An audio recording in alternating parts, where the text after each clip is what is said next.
Everybody, thank you for coming, and tonight's share is dedicated a Refua Shelema for Chaim Shimon ben Elka and Aliza Chaya bat Leah. May they have a Refua Shelema b'toch shar Chol Yisrael, and an Aliyat Neshamot for Sybil bas Avrohom Chaim and Rabbi Yankev ben Rabbi Tzvi, as well as the late mother of Jeremy Bernstein, Sara bas Eliezer HaLevi.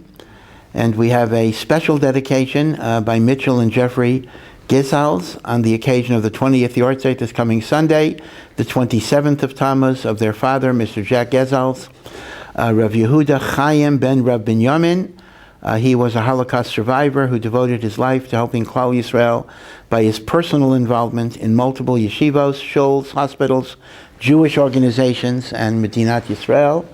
And again, all of the people whose Yortzeits are being commemorated, Yehi Zichron Baruch, may the merit of the Torah that we're learning be Niloi Neshama for them in Gan Eden. So this week we have double Parsha. It's actually the biggest Kriyas HaTorah of the whole year. It's Parshas Matos, Parshas Masai. So there's a lot of psukim, and indeed there's a lot of different topics.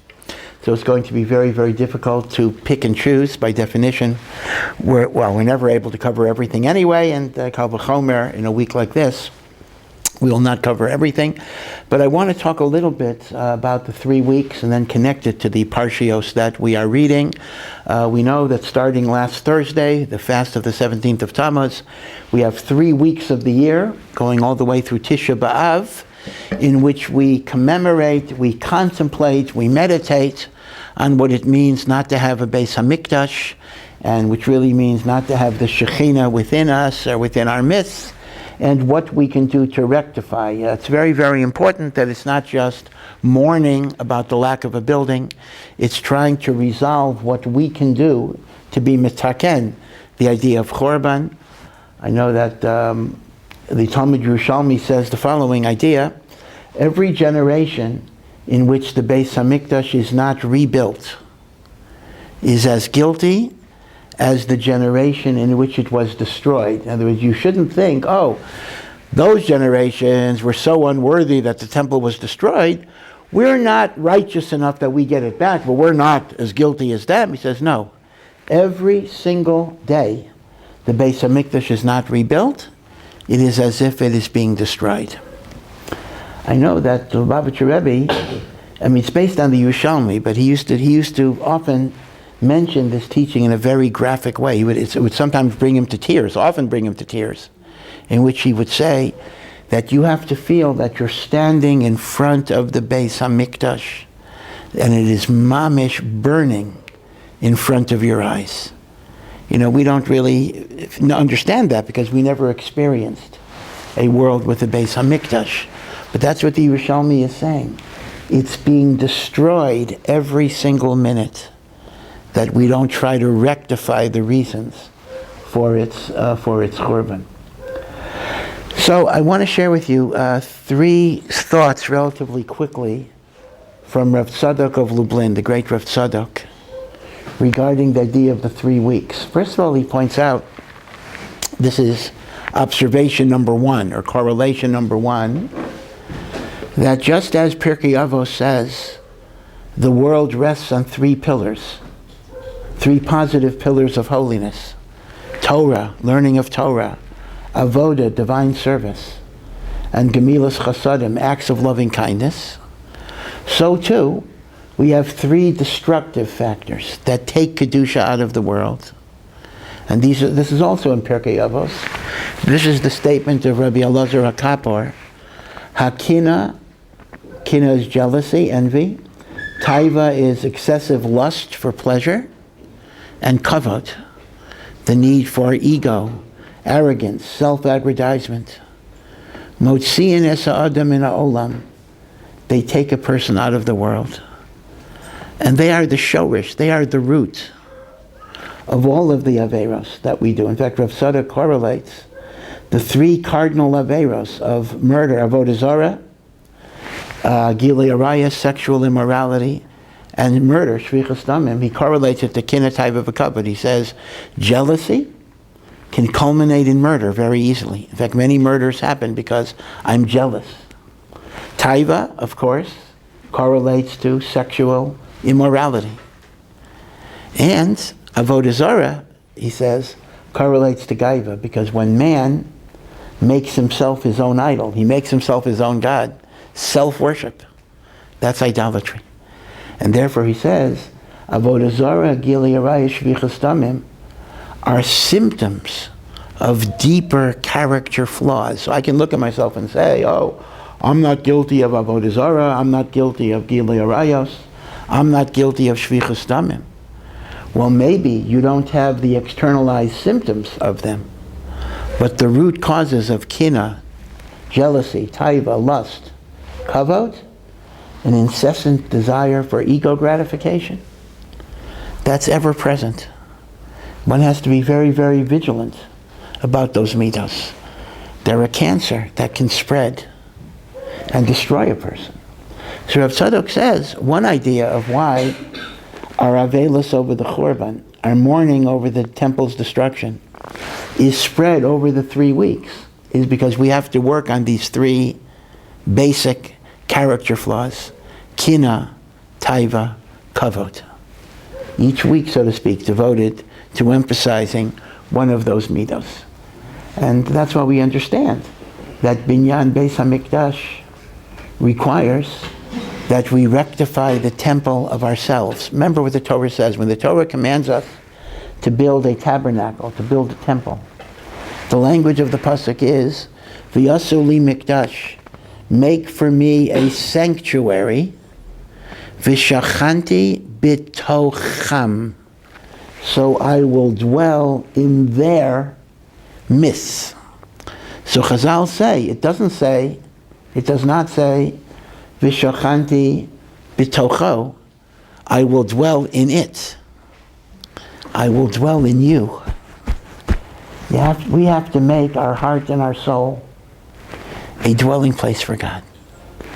The physical Beit HaMikdash is simply a divine confirmation that Hashem is dwelling in our hearts and in our souls. When our hearts and our souls are filled with jealousy, with taiva, with kavod, with arrogance, there is no place for God's presence to rest. And therefore there can't be a Beis HaMikdash. Because if you don't have Shachanti B'tocham, if God is not in us, then God is not there. Of course, Hashem is, of course, everywhere in theory, but at least in terms of the revelation of God's presence, we don't merit them.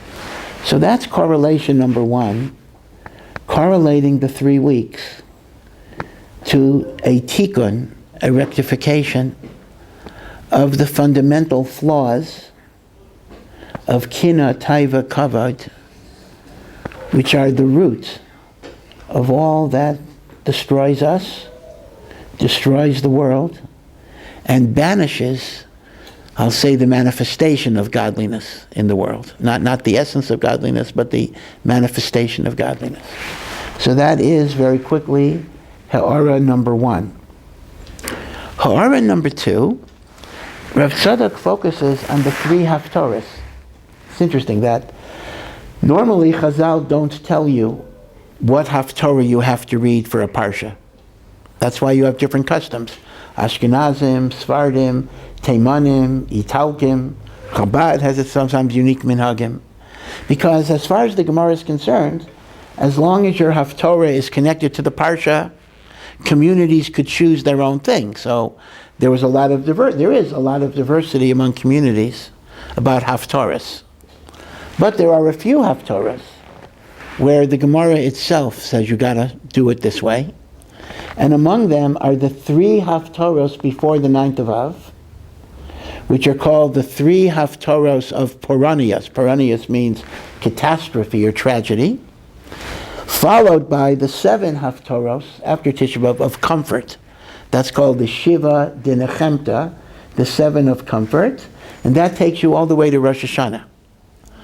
So here, we're no longer connecting it to the Parsha. We're connecting it to the time of year. There are 3 haftorahs of tragedy that we read during the 3 weeks. And then we're going to have, Be'ezrat Hashem, 7 haftorahs of comfort.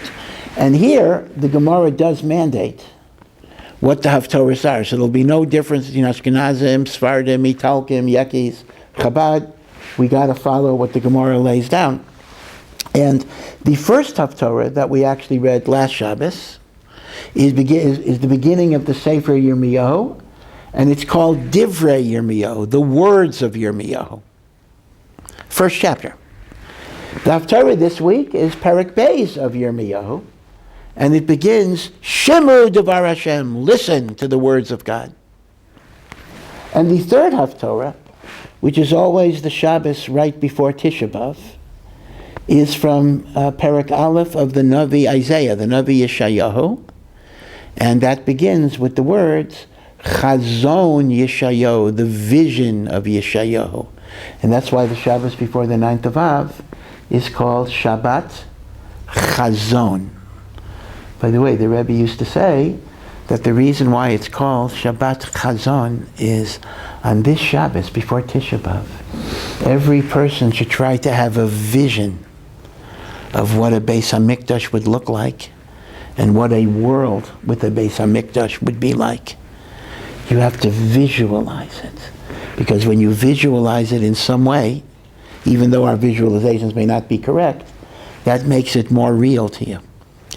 So Rav Tzadok says, let's just focus on the first words of the Haftorah. Haftorah number 1 talks about speech, Divrei Yirmiyahu, words of Yirmiyahu. Haftorah number 2 talks about hearing, Shemiah. Haftorah number 3, Chazon, talks about vision. So it's like the saying goes, although it's a different order. He says, speak no evil, hear no evil, see no evil. And this is a very interesting progression, although it may not be the progression of the popular saying. And that is, the first thing we got to do is we have to control our power of speech, the koach of dibor. Dibor is very, very powerful. It says in Mishlei, Hamaves v'hachayim biyad halashon. Life and death are in the hands of the tongue. Pasuk in Proverbs. The Medrash even gives us a story about this. The Medrash says that all of the limbs of the body were discussing, I don't know exactly how they were discussing it, they were discussing who is the most important. So the hands said, we're the most important. Without the hands, you can't grab things, you can't do things. The legs said, we're the most important. Without the legs, you're not able to walk. So the tongue said, no, I'm the most important. So they laughed at the tongue. Again, it's a medrash. They laughed at the tongue because they said, tongue, you don't even have a backbone. You can't even sit up, right? You lie prone. What type of power do you have? So the tongue said, I'll show you. So they come to the king, the person, this is an officer of the king whose limbs are discussing this. So he comes to the king, and he says to the king in the language, good morning, Mr. Dog. Good morning, dog. Good to see you today. Calls him a dog. So the king says, execute this man. What type of chutzpah is this? And then the man explains, I was born in another country, and in my language, the word for dog in this language means wonderful, great master. So the king forgave him. So the tongue then says to the other limbs, you see, I could have gotten you killed, and I was the one that got you off the hook. Death and life is in the hands of the tongue. But here's the thing that you need to understand. It's not only what I say or what I don't say that can kill me, but the death and life of other people depend on my speech. Now, death and life don't only mean physically dead or physically alive. What's really being communicated is that with your speech, you can build people up and give them life and give them courage, give them resilience, give them hope, give them faith in Hashem and faith in themselves. And your words can also destroy a person. The koach of dibur is very, very profound. Now, all of us know there are laws against lashon hara. Okay? But the point is not to be silent. That's a big mistake. The point is not, well, I'm not going to say anything because I don't want to do lashon hara. If that's the case, you're not using your speech. You're just ignoring your speech. Use words, but use them in ways that build people instead of destroying people. You know, the old saying that our parents might have taught us, at least when I was growing up, you know, it's an American saying or an English saying, sticks and stones may break my bones, but names will never hurt me. Not true. If my bones get broken by sticks and stones, certainly if I'm young, you know, young people tend to heal pretty fast, it's going to heal, probably going to heal. But the pain of humiliation, the pain of embarrassment, the pain of shame can last a person an entire life. I remember hearing an interview with Richard Nixon, who had already left the White House. So, I mean, obviously a lot of things had happened to him. And, you know, people actually, the truth is, in terms of the people who came afterwards, people actually missed Nixon in some ways. He kind of managed to pull off a relatively successful rehabilitation in people's eyes before he died. But he was discussing his life, and I was amazed. He was discussing 6th grade taunts on the playground. Now here you have a guy in his 70s who was president of the United States twice, who had to resign in disgrace because of Watergate. And the thing that's still in his mind is what happened all those years ago. So the idea that death and life are in the hands of the tongue is a reminder to use our words in good ways, because words are powerful. And like nuclear energy, words can be used to destroy, or like nuclear energy, words can be used in very, very positive ways. So the progression of the Haftorahs is very logical. First, you're metaken the koach hadibur. And that might be, I mean, that's hard, that is a challenge. But since that's your speech, that's easier for you to control. Then you move not to have negative inputs from others. In other words, shemiyah. Even though you might think, oh, I can't control what's being said around me, but still you try to distance yourself from that. But the third step is most interesting. Change your perception. See, and this is important. We often think that the laws of lashon hara are primarily concerned with controlling your speech. But in reality, if you're filled with negative thoughts about people, and you're just biting your tongue, that's only going to work for a short time, because eventually you're going to explode. The real key is changing your perception of people, to see them in a good way, to see them in zechus, meaning the tikkun of the koach of dibur ultimately comes through changing your vision, changing how you view people in that way. So I just want to point out, going with last week's Haftorah, right? So that's the second correlation, in which you have tikkun hadibur, tikkun hashemiyah, and then tikkun chazon, tikkun of your perception of reality. But connecting it to last week's tikkun of dibur, we actually see the immense power of speech from the first subject in this Parsha. This Parsha, the first of the two Parshiot, is Parshas Matos. And Parshas Matos introduces the concept of making a neder or making a shavua. And I'll explain in a moment the difference. That when you make a neder or a shavua, the Torah says, Lo yachel devaro, you may not profane your word. Kachol hayotzei mipiv yaseh. Whatever comes out of your mouth, you must keep.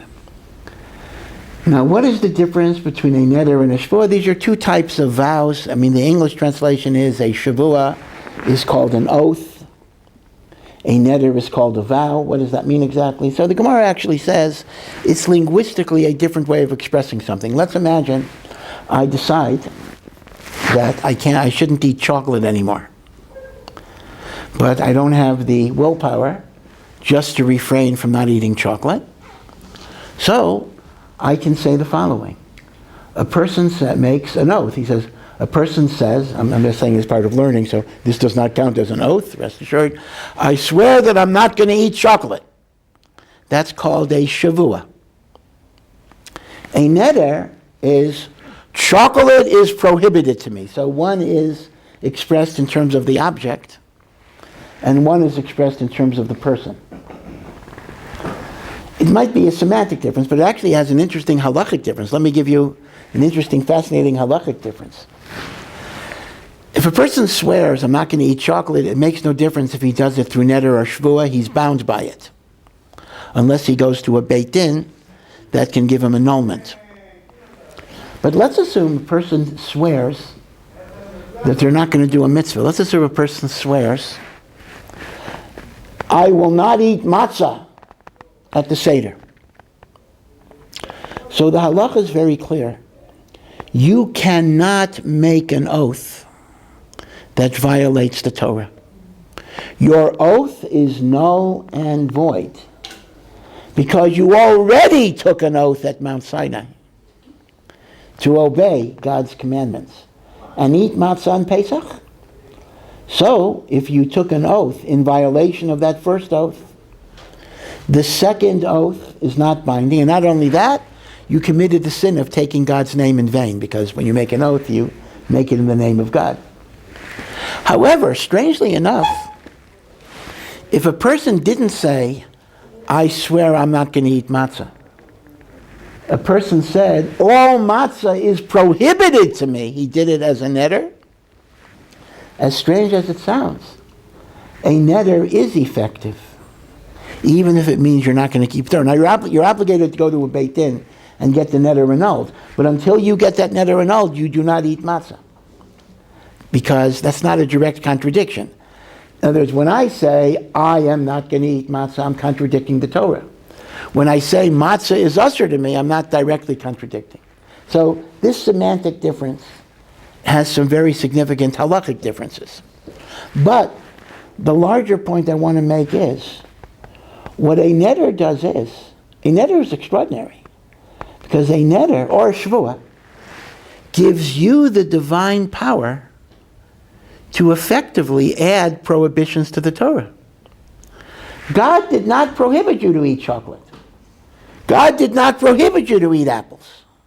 But you have the power to turn this apple into a piece of pork. You have the power to make it chazer. Think about it. If I eat chocolate before I made the neder or the shvua, it's totally mutter. If I eat it after I made a neder or a shvua, it's as bad as eating treif. Who made it treif? Was it God? It was not. It was you. So what does a neder or a shvua teach us? The power of speech to create realities in the spiritual world. So the koach hadibor comes out very, very powerfully when we contemplate the aspect of neder and shvua. Now, at the end of the second parsha we read, there's another very interesting application of the koach of speech.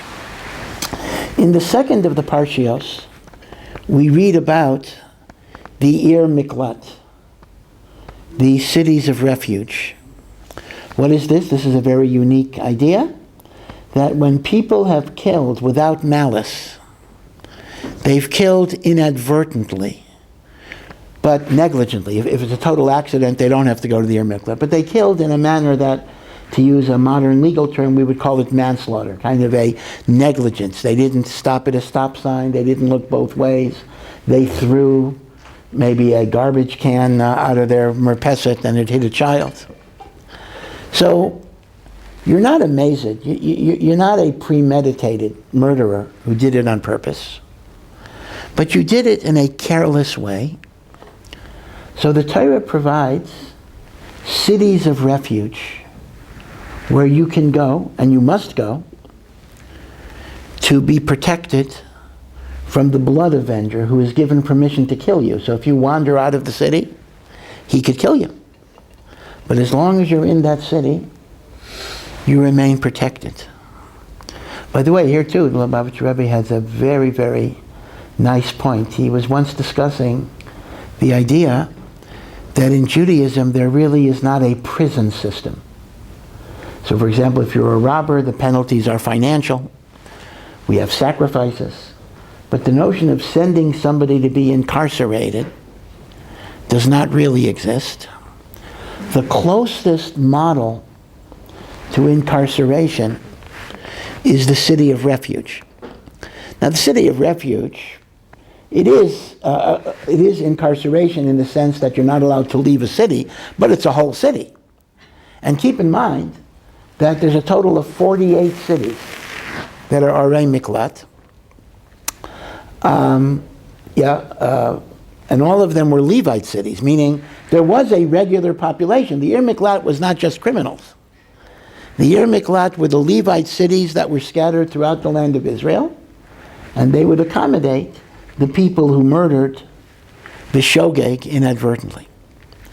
So the Rebbe pointed out that the single biggest problem in prison is you're taking a young kid who's 18 years old, who did a crime, and you're putting him with hardened criminals. You're putting him with rapists. You're putting him with murderers. So who are his influences in life? Who are the ones that will direct him? Totally bad. And that's why the recidivism rate, the return rate in prison is very, very, like 85%, meaning once you've been there once, you're going to come back again and again and again because you will become habituated to more and more crimes. And the crimes will get worse. So what might have started off as, a marijuana cigarette in the days when marijuana was illegal can turn into murder and everything else. Because people are influenced by their environments.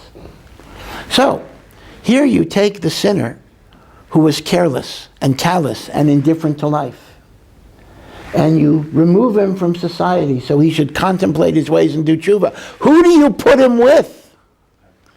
You put him with the most righteous of Klal Yisrael, the Leviim, the teachers, the tzaddikim. That will teach him reverence for life, and therefore any type of penal philosophy should be geared not towards punishment, but towards creating an environment where the person will aspire to become a better person and be given hope. So Arei Miklat teaches us some valuable lessons regarding imprisonment. But going back to the Yer Miklat, there are 48 Arei Miklat, 48, and the people that go there are those who kill b'shogeg. And if they leave the city, they are subject to the Goel Hadam, the blood avenger, a relative of the guy that was murdered, who has the right to kill them. Right? He has the right to kill them if they wander outside of the city. Technically, they have 2,000 amos around the city. So technically, there's a city, and they're given a safe zone, 2,000 cubits around the city. But if they go beyond the Techum, they can be killed. Now, how long does a murderer stay in the Yer Miklat? This is a very, very strange sentence. This is what is called legally an indeterminate sentence. They stay until the death of the Kohen Gadol. Now that's kind of strange. If the Kohen Gadol dies one day after they come to the Yer Miklat, they go free after one day. If the Kohen Gadol dies 50 years after they go to the Yer Miklat, they stay in the Yer Miklat 50 years. If they die before the Kohen Gadol, they are buried in the Yer Miklat to be relocated after the Kohen dies to be buried in the family plot or whatever it is. A very, very strange sentence. Whenever the Kohen Gadol dies, the Rotzeach goes home and the Goel Hadam can no longer attack him. Now, obviously, he's still at risk because the Goel Hadam might want to take revenge, but the point is the Goel Hadam is a murderer at that point. So, in a way, the Rotzeach might almost prefer to remain in the Yer Miklat because once he's out, he'll have to hire his own security guards in case the Goel Hadam is really vicious and the like. Now, the Mishnah records that because of this, the mothers of Kohen Gadols used to bring treats to the people in the Yer Miklat in order that the people in the Yer Miklat should not pray that the Kohen Gadol should die. Give them treats, right? So if you got treats from this sweet grandmother, you're not going to pray that her son should die because she brings you chocolate chip cookies every week and everything else. So the Talmud asks the following question. The implication is that if they would pray, it would somehow be effective, meaning theoretically they have the ability to pray that the Kohen Gadol should die. Why would that prayer be effective? The Kohen Gadol is not guilty of anything. Why would they be able to pray that the Kohen Gadol would die so that they have to be bribed? So the Talmud says the Kohen Gadol is responsible for the deaths because he's the spiritual leader of the generation, and he could have prayed that these accidents shouldn't happen on his watch. Now this is pretty funny. The actual murderer can pray to God, hey, because the Kohen Gadol didn't pray enough, I did what I did, therefore punish the Kohen Gadol.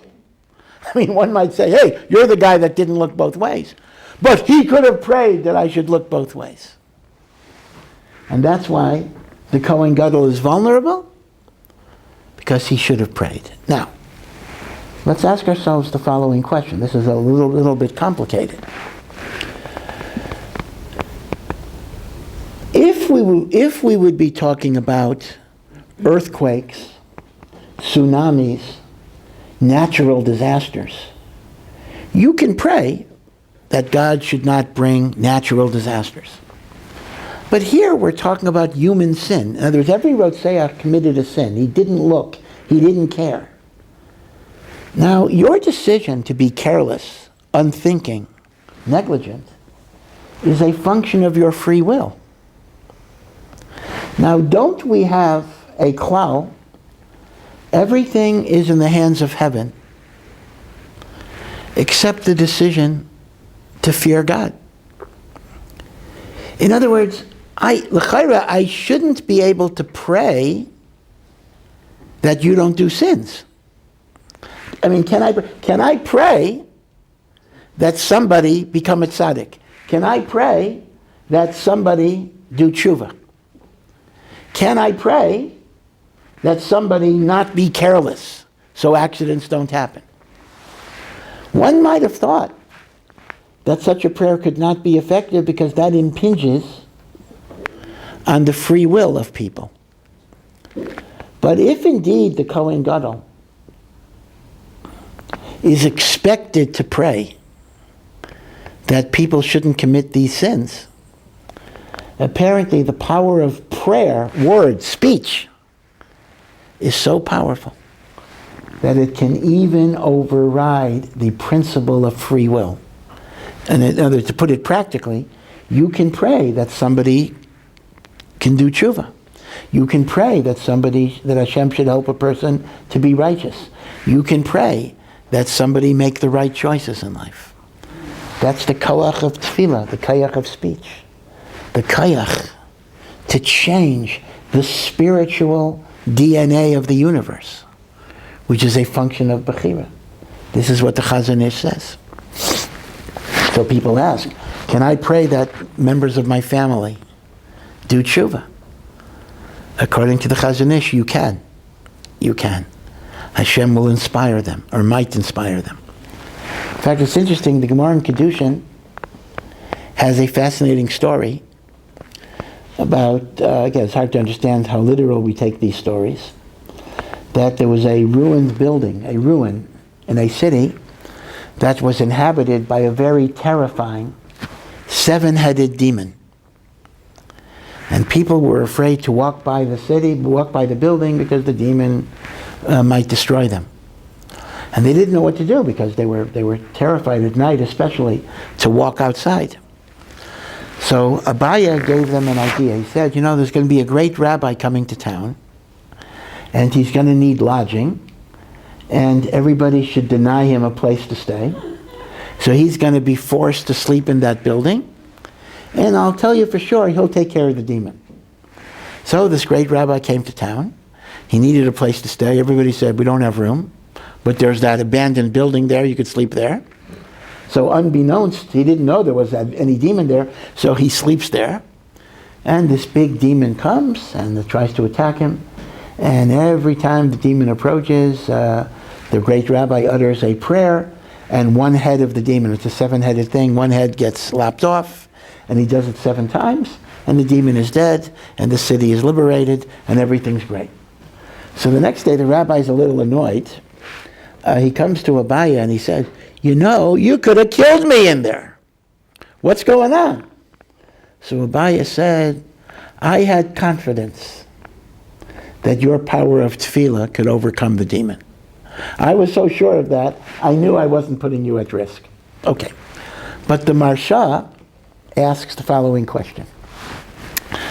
There is a klal that whenever you benefit from a miracle, you lose some of your olam haba. Because here's the thing. When God rewards me in a physical way, let's assume I do mitzvahs, and God blesses me with children or with wealth, that doesn't take away from my spiritual reward, because there's nothing physical that can compare to spiritual. So my olam haba remains intact, even though I've gotten physical reward. But when God gives you something that's above the laws of nature, coming from a high spiritual place, in effect, he's giving you some of your olam haba. So the Marsha asks a Gavaldic question. Even if Abaya is confident that he's not putting the rabbi at risk, because he knew the rabbi's prayer would be effective, but he's taking away some of his olam haba, because this is a ma'aseh nes, this is a miracle.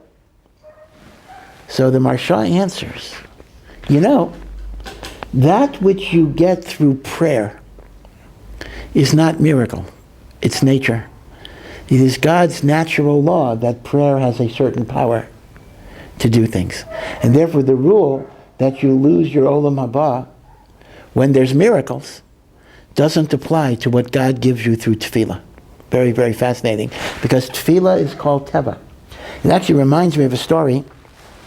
Now, I will say ahead of time that this story may not be true, and in fact, I believe it probably is not true, because the dates don't fit, but it's a great story, so I'm going to say it, even though it probably did not literally happen. I'm going to say this because otherwise people are going to send me letters or all the proof that it didn't happen. I'm aware of it. But sometimes it's worthwhile to give a great story that has a good point, even if factually it didn't happen. And the story goes that the Ger Rebbe, Rabbi Avram Mordechai, was smuggled out of the Warsaw Ghetto. And the story goes that he was brought to England. Now this is the part that already may not be true. And Winston Churchill had heard that this great, great rabbi is in London. So he wanted to meet with the great rabbi to get some spiritual advice about how to conduct the war against the Nazis. So the Ger Rebbe obviously was through an interpreter, because the Ger Rebbe only spoke Yiddish. The Ger Rebbe said, There are two ways you can win. You can win naturally or you can win miraculously. Which way do you want to hear? So he says, well, tell me both. Let's start with the miracle. He says, well, the miracle would be you would organize your army and your navy and your air force, and you would fight the Germans based on your military capacity. That would be a miracle. He says, the natural way is open up your Psalms and pray to God.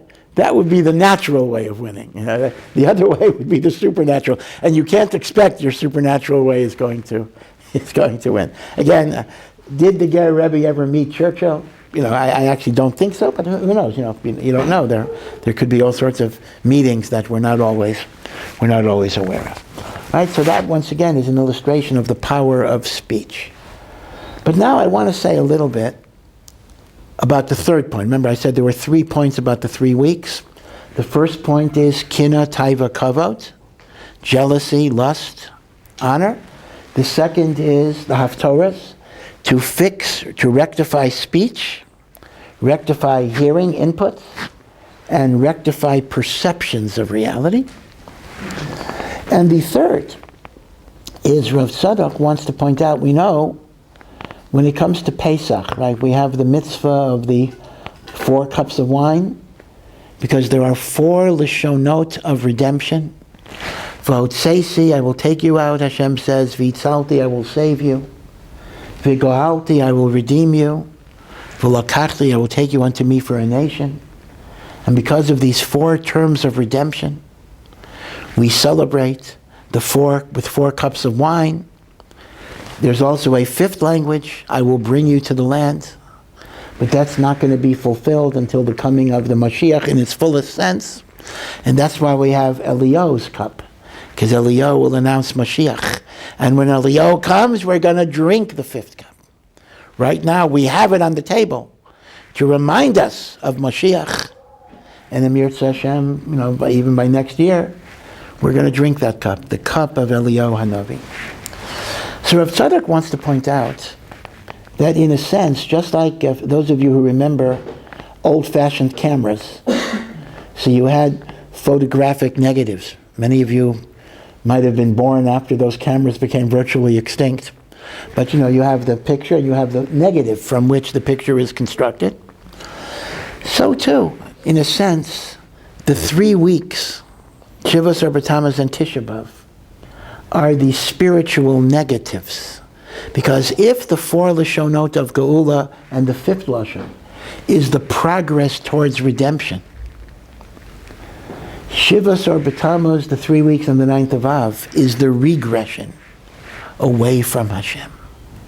So the way he does it is, Shivas Arba Tammuz is the Keneged, the first Lashon of redemption, moving backwards. Then you have 3 weeks, that covers the other Lashonos of redemption. And then Tisha B'Av is the movement away from the Geula, because the Geula is the Beis HaMikdash. We lost the Beis HaMikdash. You see the correlation, meaning 4 Lashonos of Geula with the 5th Lashon of Vehevesi. The negative of that is Shivas Arba Tammuz, 3 weeks, that gives you 4, and Chorban Beis HaMikdash. But Rav Tzadok says, this journey away is a circle rather than a line. Now think about this. If you have a series of points arrayed along a circle, as you move further and further and further from a given point, you're actually moving closer to that point from the other side. See, if it's a linear thing, just a straight line, then the more I move, the further I am.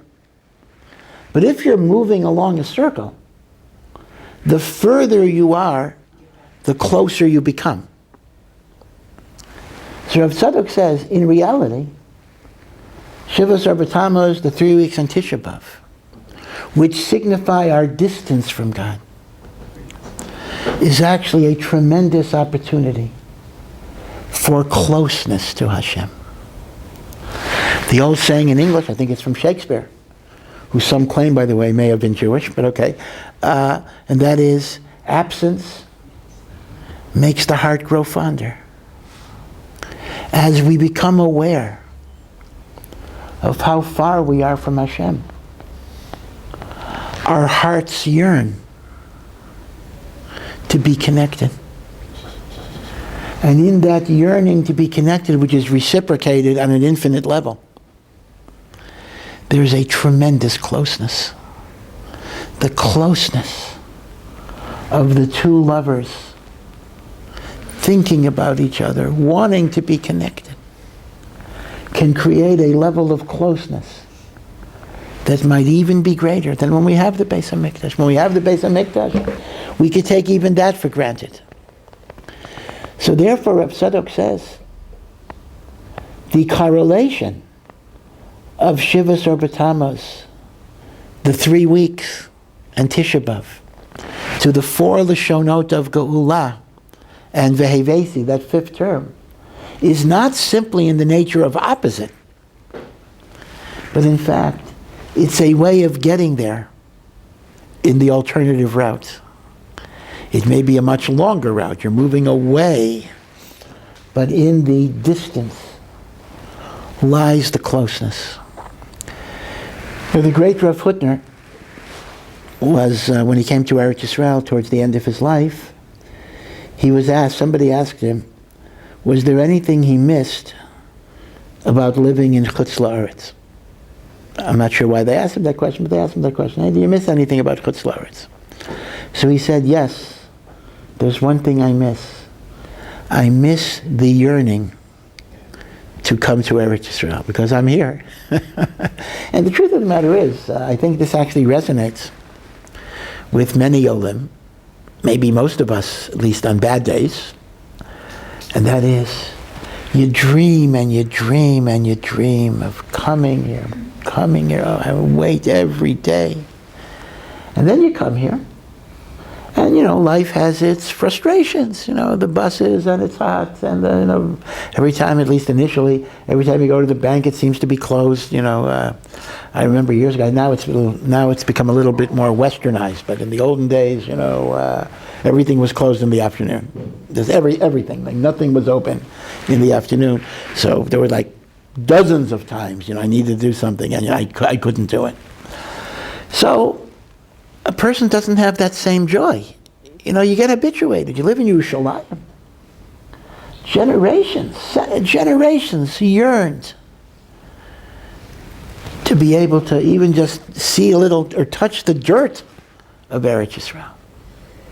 Moshe Rabbeinu begged Hashem, let me be an animal, let me be a bug, let me be an insect. Hashem said no. And we have the zechus. But that's the way it is. So, the yearning of absence can sometimes be the strongest connection. And therefore, the 3 weeks, Shivas or B'Tammuz, the 3 weeks in the 9th of Av, are also the Lashonot of Geula. And in fact, that's the meaning of the famous statement. The Maral says it before Rav Tzadok, that Mashiach will be born on the 9th of Av. Now, Maral says that does not necessarily refer to a physical birthday. A Mashiach might be born any day of the year. But it means that his ability to come into the world is created by the magnitude of our yearning on the 9th of Av. The more we yearn, we bring him into the world. That's what it means. Mashiach is born on the 9th of Av. Not as a person, but as a Mashiach. Okay, so that's the third point. And here I want to connect it a little bit to the beginning of the second Parsha. The beginning of the second Parsha, which is the last Parsha in the book of Bamidbar, is a listing of journeys. Masei B'nai Yisrael, the journeys of the Jewish people from Mitzrayim all the way to the Jordan River. And it gives you a listing of the journeys, a listing of the stop. And what's interesting is, first of all, it's pointed out, this is Derech Drush, but I think it's from the Aliza, that the word Masai, the journeys, is actually an abbreviation. One second, do I have this right? Okay, let me hold off on that because I have to say something else first. Okay. There are 42 stops. 42 stops, 42 journeys from Mitzrayim to the Jordan. They crossed the Jordan after Moshe's death. So the Mekubalim have a tremendous, tremendous deep understanding of the great symbolic, metaphorical meaning of these journeys. The journeys of Bnei Yisrael from Mitzrayim to the Promised Land correspond to the journey of the Neshama, going through the midbar of life. What is a midbar? A midbar is empty. A midbar is desolate. A midbar is dangerous. This world is a dangerous place. It's dangerous physically, but that's not the main thing. There are so many spiritual dangers, so many pitfalls, so many ways that we can be threatened, we can lose our footing. That's why the Gemara says, Olam Hazeh, this world, was created with the letter Hey. Remember Chazal say, Olam Haba was created with the letter Yud. Olam Hazeh was created with the letter Hey, and that's what it means, Ki Baka Hashem. Hashem created the worlds with Yud and Hey. And why is Olam Hazeh Hey? So the Gemara says, look at a Hey. A Hey is very open at the bottom. And there's a little opening on top, on the left. Meaning, this world is quite a dangerous place. Very easy to fall out.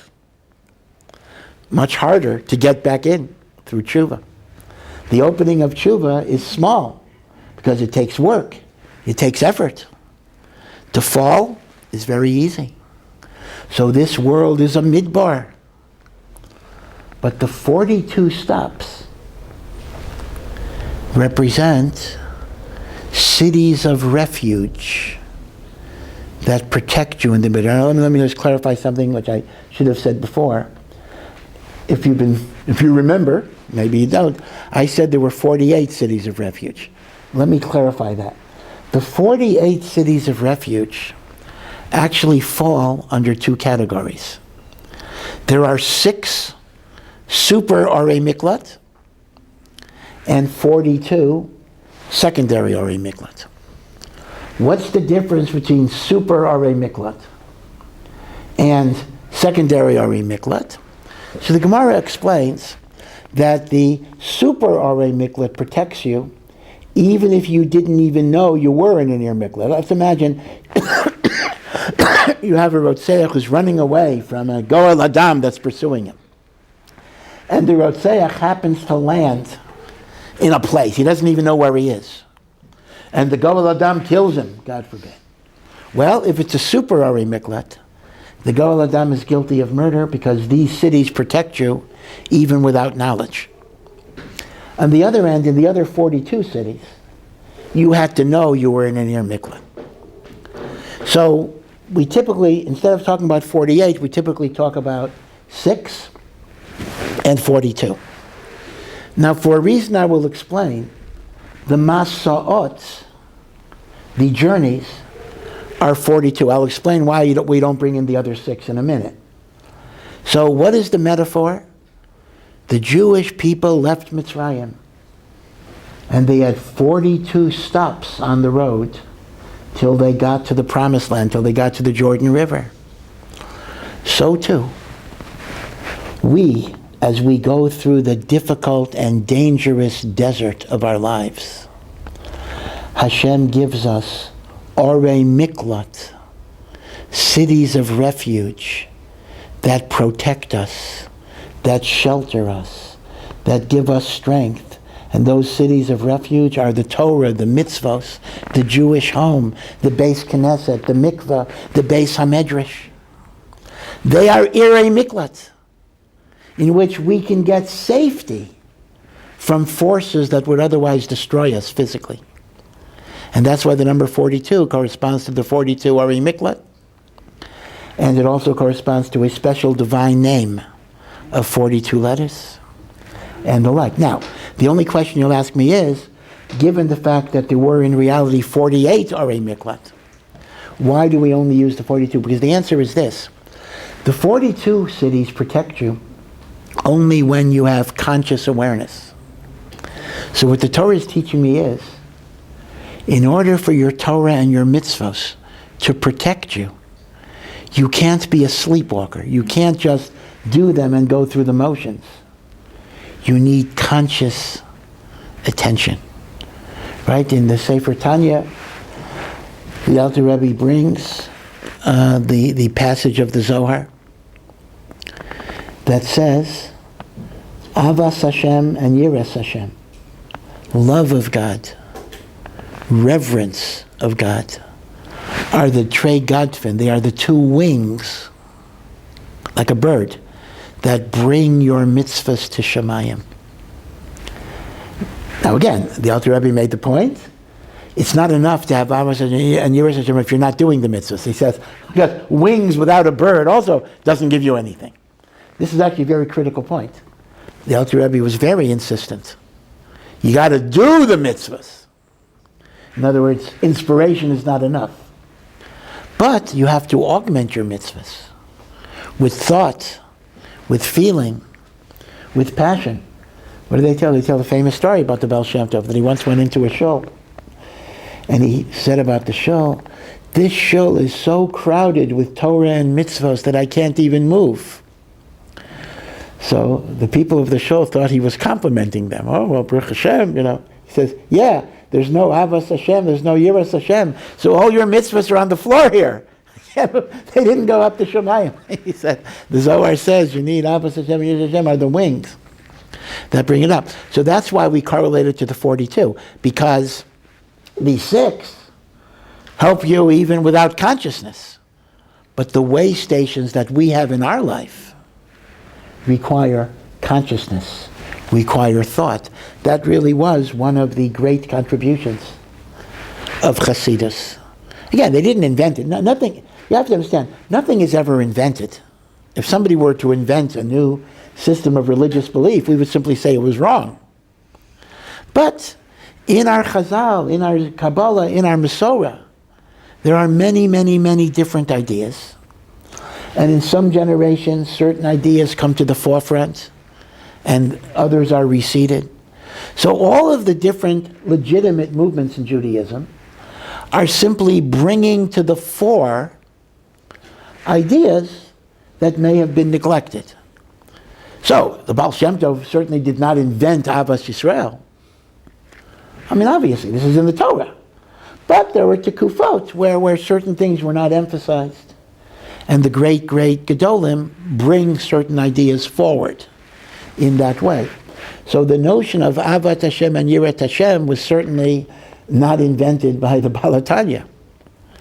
But he's bringing up the idea that you can't have a connection to God just by doing stuff unless you consciously think about your relationship to Hashem in terms of Avas Hashem, Yiras Hashem. Right? So that's the correlation of the 42 Masa'ot in our journey through the desert of life. And even though it seems to be a journey away from God, because after all, before we were born, we were with God. But once again, we're actually going in a circle, right? Because our neshamas go back to Hashem. So every step we move further away is bringing us closer on the other side. And that's the meaning of the 3 weeks as well.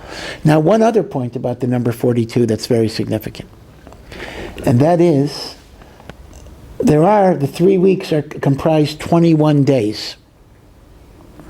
21 days are 42 segments of day-night, if you divide it day-night. So the number 42 is in itself symbolic of the 3 weeks. So once again, there's a remez that in our journey back to God, the 3 weeks, the 42 chalakim of Yom and Laila, is going to be the chelek that will bring us back to HaKadosh Baruch Hu. Okay? So these are some ideas connecting the Parsha with the 3 weeks. And again, once again, just to summarize very quickly, these are I added a lot of stuff, but these are the 3 basic thoughts of Rav Tzadok, that the 3 weeks is a tikkun for kina, taiva, kavod. Number 2, the 3 weeks is a tikkun for dibor, speech, shemiya, hearing, and chazon, visualization. And the third idea is that Shivos Rav Tammuz and the 3 weeks correspond to the 4 terms of redemption, and Tisha B'Av is that 5th term of redemption.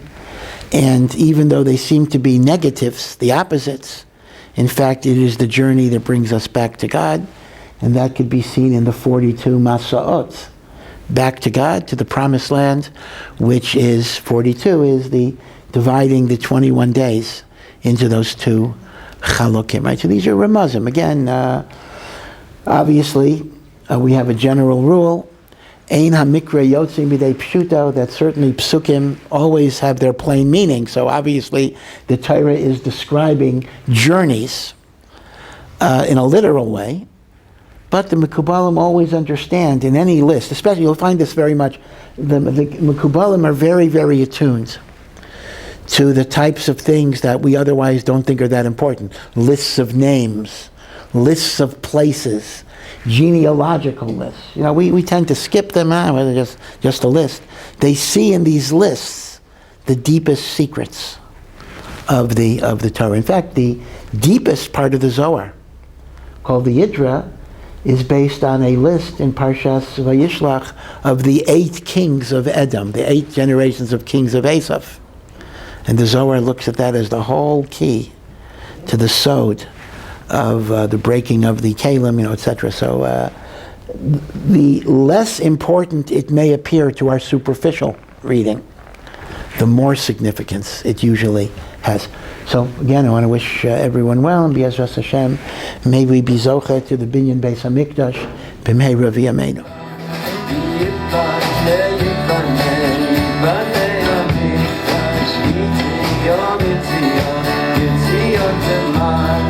Yibaneh, Yibaneh, Yibaneh.